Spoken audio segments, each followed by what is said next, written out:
곧 예배가 시작됩니다. 온라인으로 하나님께 드리는 예배에 정성을 다해 임해 주시기 바랍니다. 온 가족이 함께 모여 거룩하게 예배를 드립니다. 부모가 아이들의 훌륭한 영적 교사 역할을 하시길 바랍니다. 단정한 복장으로 예배를 드립니다. 성경책을 지참합니다. 예배 10분 전부터 예배 준비를 완료하고 기도합니다. 올바른 자세로 모든 순서에 정성을 다해 참여합니다. 핸드폰보다는 TV나 컴퓨터 모니터로 예배를 드립니다. 예배에 집중하여 하나님의 은혜를 기대합니다. 헌금은 정성껏 준비해서 우편으로 보내시거나 직접 교회 사무실 헌금함에 봉헌합니다.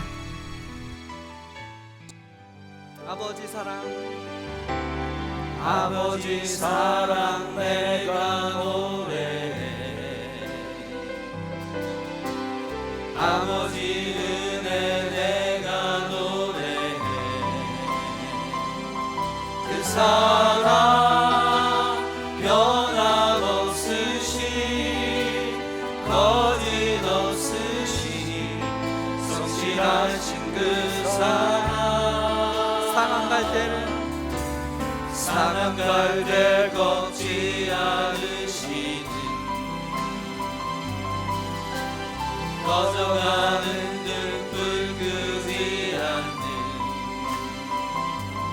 그 사랑 변함없으시 거짓 없으시 성실하신 그 사랑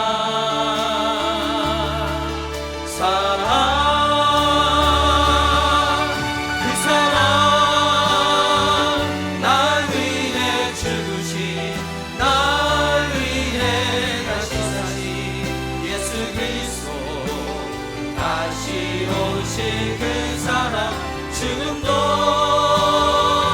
생명도 천사로 하늘의 어떤 곳에도 끊을 수 없는 영원한 그 사랑. 우리 한 번 더 찬양합시다. 아버지 사랑 아버지 사랑 내가 노래해. 아버지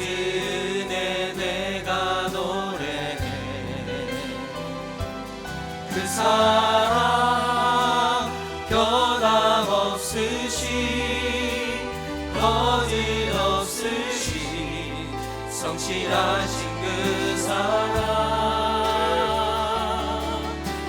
상한 갈 때 꺾지 않으시는 꺼져가는 등불 끄지 않는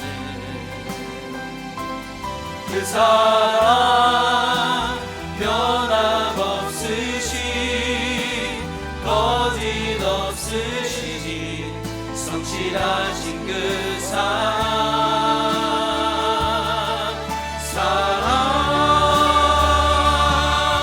그 사랑 날 위해 주신 날 위해 다시 예수 그리스도 다시 오실 그 사랑 죽음도 생명도 천사도 하늘의 어떤 곳에도 끊을 수 없는 영원한 그 사랑 날 위해 주신 그 사랑 날 위해 주신 날 위해 예수 그리스도 다시 오실 그 사랑 죽음도 생명도 천사도 하늘의 어떤 곳에도 끊을 수 없는 영원한 그 사랑 예수. 아멘.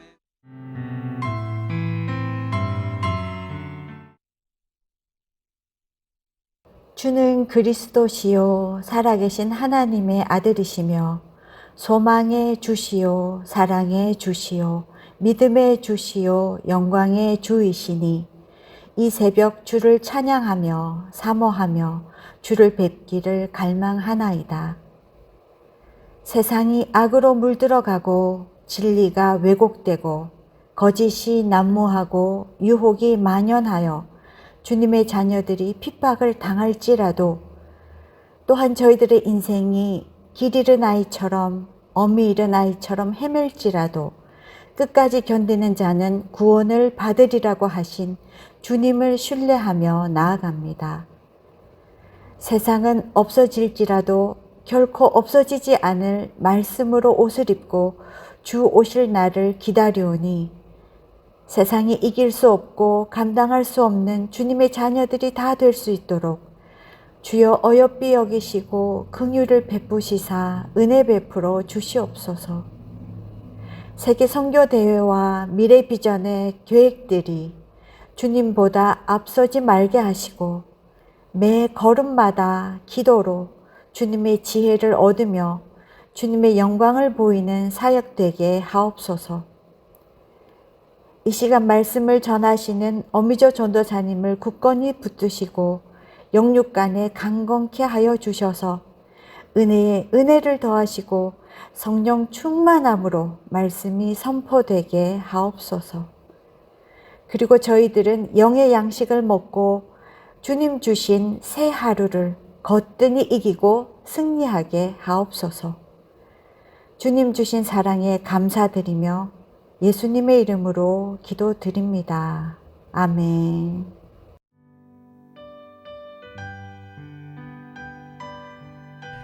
오늘 우리에게 주시는 하나님의 말씀은 마태복음 24장 29절부터 35절입니다. 함께 봉독하시겠습니다. 그날 환란 후에 즉시 해가 어두워지며 달이 빛을 내지 아니하며 별들이 하늘에서 떨어지며 하늘의 권능들이 흔들리리라. 그때에 인자의 징조가 하늘에서 보이겠고 그때에 땅의 모든 족속들이 통곡하며 그들이 인자가 구름을 타고 능력과 큰 영광으로 오는 것을 보리라. 그가 큰 나팔 소리와 함께 천사들을 보내리니 그들이 그의 택하신 자들을 하늘 이 끝에서 저 끝까지 사방에서 모으리라. 무화과 나무의 비유를 배우라. 그 가지가 연하여 지고 잎사귀를 내면 여름이 가까운 줄을 아나니 이와 같이 너희도 이 모든 일을 보거든 인자가 가까이 곧 문 앞에 이른 줄 알라. 내가 진실로 너희에게 말하노니 이 세대가 지나가기 전에 이 일이 다 일어나리라. 천지는 없어질지언정 내 말은 없어지지 아니하리라. 아멘. 오늘 말씀은 마태복음 24장 29절에서 35절의 말씀입니다. 재림의 징조라는 제목을 붙여봤고요. 부제로서는 이미 그러나 아직 사이에서 이렇게 했습니다. 이미 그러나 아직. 오늘 본문이 있는 마태복음 24장은 종말에 대한 징조와 예수님 재림에 대한 내용이 기록되어 있지요.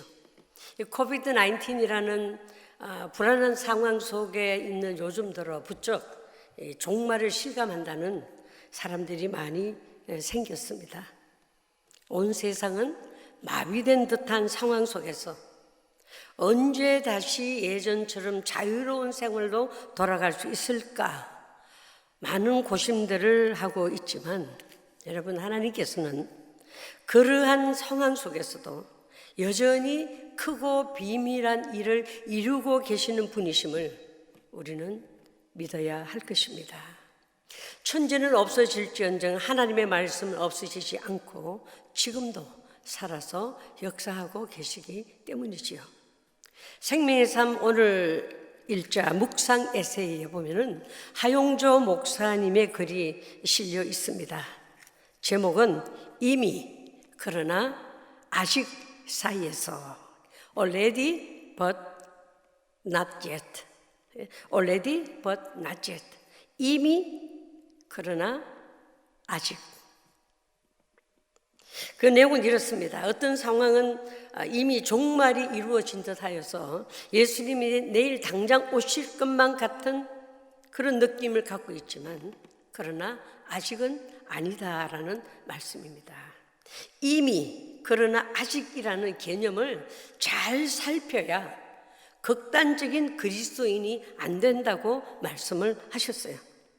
주님 오실 날은 가까이 왔고 모든 종말의 표징은 전 세계적으로, 국가적으로, 개인적으로 이미 일어나고 있는 것을 보면 종말은 이미 시작되었으면 분명하며 주님이 도적같이 오실 것인데 그날과 그때는 언제인지 아무도 모르는 바로 그 자리, 이미 그러나 아직 사이에 우리 삶의 현주소가 있다라고 말씀을 하셨습니다. 주님이 오신다고 모두가 사업과 직장과 학업을 그만두고 산으로 올라가야 한다고 생각하는 사람은 그러나 아직을 모르는 사람들이 그렇게 하는 것이다. 그렇다고 주님 오실 날이 멀었다고 먹고 마시고 세상 쾌락에 빠져 산다면 그것은 이미를 잘못 이해한 것이라고 강조하셨습니다. 그래서 그리스도인은 이미와 그러나 아직 사이에 있기 때문에 이 두 가지 모두를 기억하며 살아야 한다. 주님 오시는 그날까지 그리스도인에게 이 땅은 영적 전쟁의 현장이기에 종말의 때를 살아가는 그리스도인은 경건함으로 깨어있기를 힘쓰라고 권면하고 있지요. 이것이 주님을 기다리는 거룩한 신부의 모습이라고 하시는 하용조 목사님의 그 글의 내용입니다. 마태복음 3장에도 가면은 세례 요한은 유대 광야에서 회개하라 천국이 가까웠느니라 했고요. 또 마태복음 4장 17절에 가면은 예수님께서도 첫 선교 여행 중 회개하라 천국이 가까웠느니라 하셨어요. 또 제자들은 마가복음 6장에 가면은 회개하라고 했고요. 또 누가복음 13장에서는 회개하지 않으면 망하리라 라는 예수님의 경고의 소리가 기록이 되어 있습니다. 그것을 기억하면서 우리도 지금 이미 그리고 그러나 아직 사이에 그러나 아직 사이에 있다는 사실을 염두에 두어야 하겠습니다. 이런 현실에서 세상에는 아직도 자기가 재림한 예수라고 주장하는 사이비 종교 지도자나 시한부 종말론을 가르치는 사이비 집단이 가끔 나타나는데 참 더 심각한 것은 그런 거짓을 믿고 따르는 사람들이 있다는 것이에요. 여러분들도 기억하실 것인데 1992년 10월 28일 기억하시나요? 1992년 10월 28일 세계 종말과 더불어서 휴거설로 파장을 일으켰던 그 다미 선교회 있었지 않았습니까? 그때 다른 타주에는 어땠는지 모르지만은 하와이가 아주 떠들썩했던 때가 있었습니다. 마지막 날에 일어날 징조들, 즉 예루살렘 성전이 무너질 것과 즉 그리스도들이 나타나며 난리와 난리의 소문을 듣게 되며 그럴지라도 아직 끝은 아니라는 말씀을 통해서 종말이 곧 일어날 것처럼 주장하는 자를 피하라고 우리 예수님께서는 가르치셨던 것입니다. 예수님의 재림은 인간이 생각하는 그런 모습으로 오시는 것이 아니잖아요. 신구약 전체에서 이미 그러나 아직 사이에 예수님의 탄생, 예수님의 고난, 십자가에서의 죽음, 부활 사실을 믿고 또 다시 오실 예수님을 기다리는 우리 모두가 되기를 간절히 소원합니다. 천지 창조가 하나님의 말씀으로 이루어졌듯이 새하늘과 새 땅의 재창조도 하나님의 말씀으로 성취됨을 믿으시기 바랍니다. 세상의 것들은 다 변해도 하나님의 말씀은 영원함을 믿습니다. 말씀을 믿고 그 말씀대로 마지막을 대비해야 영원한 나라에서 영원한 생명을 누릴 수 있음을 다시 한번 가슴에 새겨두는 이 아침이 되기를 간절히 소원합니다. 우리 오늘 본문이 있는 24장 1절에서 3절로 올라가서 보면은 제자들이 예수님께 예루살렘 성전을 자랑을 합니다. 그런데 그 예수님은 그 웅장한 성전의 돌 하나도 돌 위에 남지 않고 다 무너뜨려질 것이라고 말씀하셨지요. 제자들은 깜짝 놀랍니다. 왜냐하면 당시의 성전의 무너짐은 유대인들의 생각에는 세상의 멸망과 같은 그런 현상이었거든요. 그래서 이 제자들은 그 말씀을 듣고 그 어느 때에 이런 일이 일어날 것인지, 주의 임하심과 세상 끝에는 무슨 징조가 있을 것인지 알려달라고 가르칩니다. 그럴 때 예수님은 딱 한 구절입니다. 그날과 그때를 아무도 모른다고 했습니다. 아버지만 안다고 했습니다. 그 말씀에 우리가 기초를 한다면 그날과 그때를 알려고 하는 것 자체가 하나님의 말씀을 거역하는 것이라는 것을 깨닫게 되죠. 그런데 여러분, 질문이 하나 있습니다. 여러분들이 그날과 그때를 안다면 만약에 한 달 뒤라든지 1년 뒤라든지 그날과 그때를 안다면 여러분의 신앙생활은 지금보다 더 잘 하실 것 같은가요? 하나님의 뜻에 합당한 그런 신앙생활을 하실 수 있을 것 같은가요? 그날과 그때를 안다면 내가 확 변할 것 같은가요? 여러분은 어떻게 생각하십니까? 여러분, 구원의 확신이 없는 사람은 그날과 그때를 알기 때문에 더 두려워할 것이고, 구원의 확신, 즉 천국과 영생에 대한 확신이 없는 사람은 더 갈팡질팡할 것은 당연하지 않습니까? 평소에 재림 신앙에 익숙하지 않은 분들은 아마도 그날과 그때를 안다면 더 힘들지 않을까요? 여러분 자신에게 오늘 아침에 한번 물어보시기를 간절히 소원합니다. 주님의 재림의 때를 내가 지금 안다면 나의 신앙생활은 어느 방향으로, 어떤 모습으로 변하게 될까? 오늘 아침 깊이 생각해 보기를 간절히 소원합니다. 우리가 부르는 찬송가 있잖아요. 주 어느 때 다시 오실는지 아는 이가 없으니 등 밝히고 너는 깨어있어 주를 반겨 맞아라.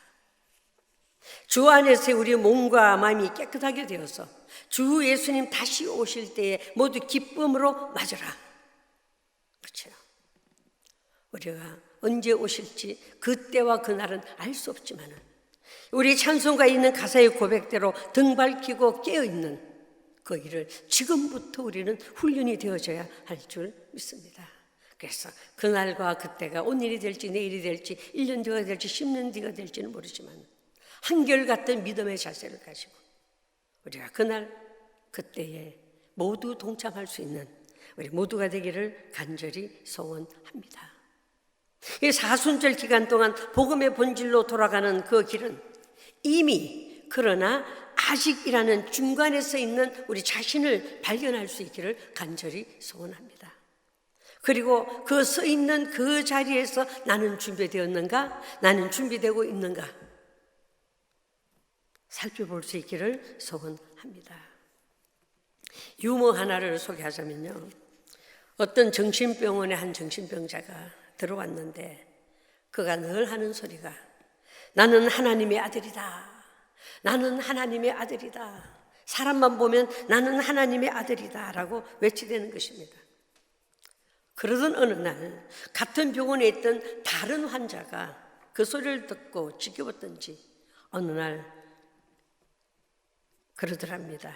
야, 나는 너 같은 아들 둔 적 없어. 야, 나는 너 같은 아들 둔 적 없어. 라고 말했대지요. 누가 더 심각한 상태인가요? 우리는 어떤 상태일까요? 말씀을 붙들고 영적으로 깨어 있어야 함을 절실히 깨닫습니다. 하나의 유모의 일화의 이야기지만은 사실 우리는 하나님의 자녀들이잖아요. 사실 우리는 하나님의 아들과 딸들이잖아요. 그런데 만약에 하나님께서 그렇죠? 만약에 하나님께서 야 나는 너 같은 딸 둔 적 없어. 야 나는 너 같은 아들 둔 적 없어. 종말에 마지막 예수님 재림하실 때에 그 말을 하신다면 여러분 상상이나 할 수 있겠습니까? 그렇죠? 하나의 유머의 하나의 일화의 이야기지만은 영적으로 우리가 다시 바꾸어 해석할 수도 있고요. 사실 그대로 둘 다 정신병자이기 때문에 둘 다 헛소리 한다 할 수가 있지만은 우리 이것을 깊이 다른 면으로 받아들일 수 있기를 간절히 소원합니다. 여러분 자신 있게 나는 하나님의 딸입니다. 나는 하나님의 아들입니다. 자신 있게 말씀하실 수 있으세요?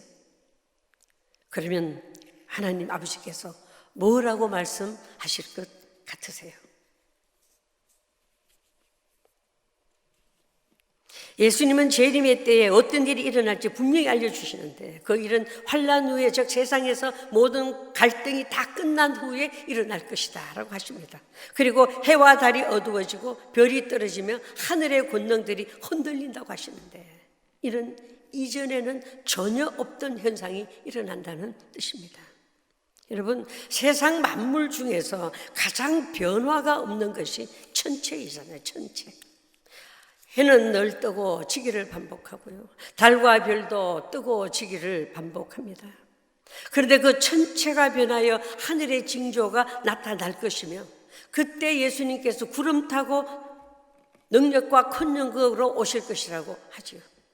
그리고 그때가 되면 큰 나팔 소리가 들리고 천사들이 나타나서 온 세상의 모든 믿는 자들을 모을 것이라고 하십니다. 이 광경을 생각을 하니까 우리가 작년 한 해 동안은 모이지를 못했지만 여러분 우리 갈멜산 기도 모임 한 달에 한 번 우리 어르신들하고 모였습니다. 이 갈멜산 기도 모임 때 빠지지 않고 불렀던 찬송가가 하나님의 나팔 소리 천지 진동할 때에 예수 영광 주매 구름 타시고 그거 쫙 부르면서 나중에 나팔 불 때 나의 이름 나팔 불 때 나의 이름 이럴 때에 그때 함께 참석하신 권사님들의 이름을 한 분 한 분 부르는 거예요. 저희들이 나팔 불 때 김영자 나팔 불 때 신복경 나팔 불 때 성석조 그러면서 그때 함께 살아계셔서 함께 그냥 갈멜산 모임에서 뜨겁게 기도하시던 그 권사님들의 생각이 났어요. 그래서 어젯밤에는 이 찬송가를 부르면서 나팔 불 때 함께 했던 그 권사님들의 모든 그 이름들을 한번 넣어가면서 불러봤습니다. 이미 천국 가신 분, 또 지금도 여기서 함께 지금 살아계셔서 함께 신앙생활을 하시던 분들, 함께 갈멜산 기도 모임 때 불렀던 그 광경을 생각을 하면서 어젯밤에 한번 힘차게 불러봤습니다. 구약에서 구름은 하나님의 임재를 상징하는 것으로 시내산에서 이스라엘을 만나기 위해 임하셨고 또 이스라엘 민족의 광야 시절에 구름 기둥으로 함께 하셨던 하나님의 영광을 떠올리게 합니다. 예수님의 재림 때에 해와 달과 별들이 변화가 일어나는 것은 주님이 창조주 하나님이시기 때문이죠. 처음 창조가 하나님의 말씀으로 이루어졌듯이 재창조도 말씀으로 이루어지기에 예수님께서 천지는 없어질지언정 하나님의 말씀은 없어지지 않는다라고 말씀하셨는 것입니다. 여러분 예수님의 초림은 평범한 목수의 아들로 태어난 그런 초라한 모습으로 이루어졌지만 예수님의 재림은 원래의 하나님의 영광을 그대로 지니시고 임할 것인데 일어나고 있는 여러 징조를 보면서 나는 다시 오실 주님에 대한 기대감이 어느 만큼인지 진지하게 점검해 보는 아침이 되기를 간절히 소원합니다. 재림이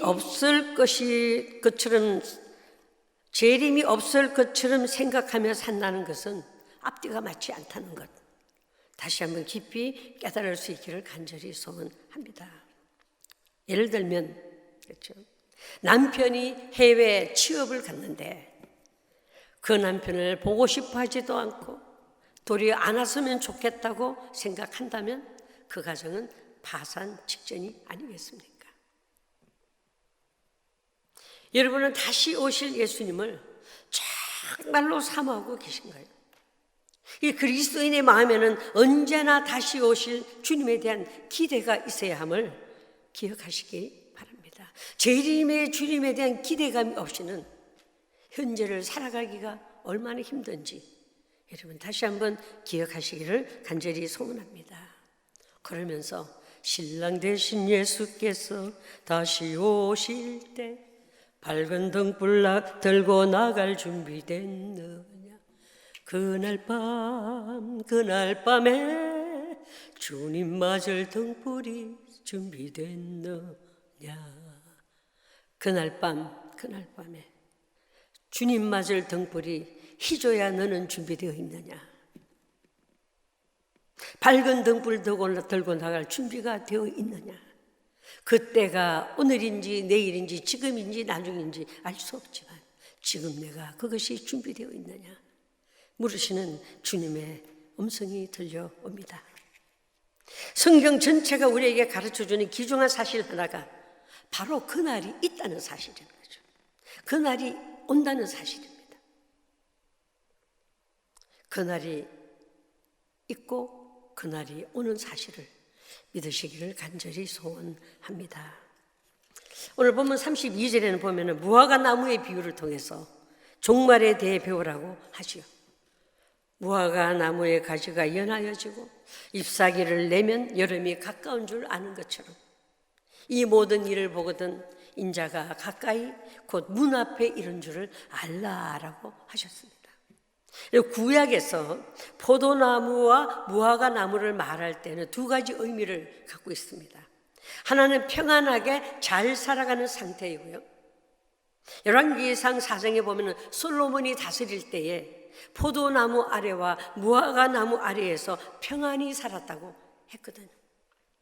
또 다른 하나의 의미는 포도나무와 무화과 나무가 잘려지고 잎이 말라버리는 것은 저주와 심판을 말하는 것이에요. 이스라엘 백성은 여호와와의 언약을 어김으로 포도나무가 말라버리고 무화과 나무가 말라버린 것입니다. 그런데 이제 무화과의 순이 돋아나고 잎이 자라는 것은 예수님께서 말씀하신 것을 이루실 때가 되어 열매를 맺으신다는 말씀입니다. 이것이 인자가 가까이 온다고 하신 것이며 하나님의 나라가 가까이 온 것입니다. 구약의 선지자들은 그리스도의 영으로 무화과 나무를 통하여 심판과 구원이 어떠함을 보여주었습니다. 이제 예수님은 자신이 그 심판을 대신 담당하시고 구원과 평화를 주시는 것입니다. 34절을 보면 내가 진실로 너에게 이르노니 이 세대가 지나가기 전에 이 일이 다 일어나리라. 그러면서 곧바로 35절에 천지는 없어질지언정 내 말은 없어지지 아니하리라라고 확언을 하셨죠. 다시 한번 기억해야 할 것은 예수님께서 천지를 말씀으로 창조하셨기에 천지보다 귀한 것이 예수님의 말씀이라는 사실을 믿으셔야 합니다.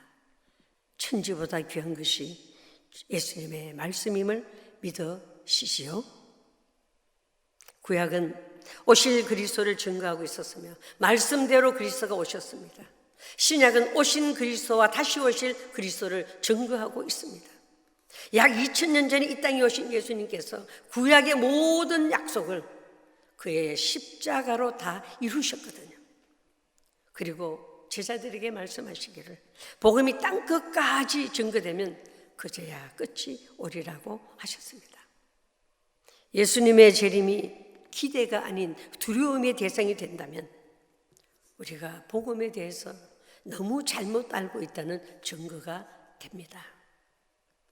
이 시간 주님이 다시 오실 날에 대한 기대를 복음의 본질로 돌아가자라는 주제와 함께 이 사순절 기간에 회복되기를 간절히 소원합니다. 성경은 우리에게 끝이 있음을 알려주고 있습니다. 이미 그러나 아직 사이에 살고 있는 우리 모두 끝을 향해서 담대하게 전진하는 우리 모두가 되기를 간절히 소원합니다. 오늘 본문의 말씀은 단지 마지막 심판만을 위한 말씀이 아니라 이미 그러나 아직의 때를 살고 있는 우리 모두가 하나님 앞에서 재림의 주님을 맞이할 부푼 가슴을 안고 온전하게 살게 하기 위한 주님의 간곡한 말씀으로 받으셨으면 합니다.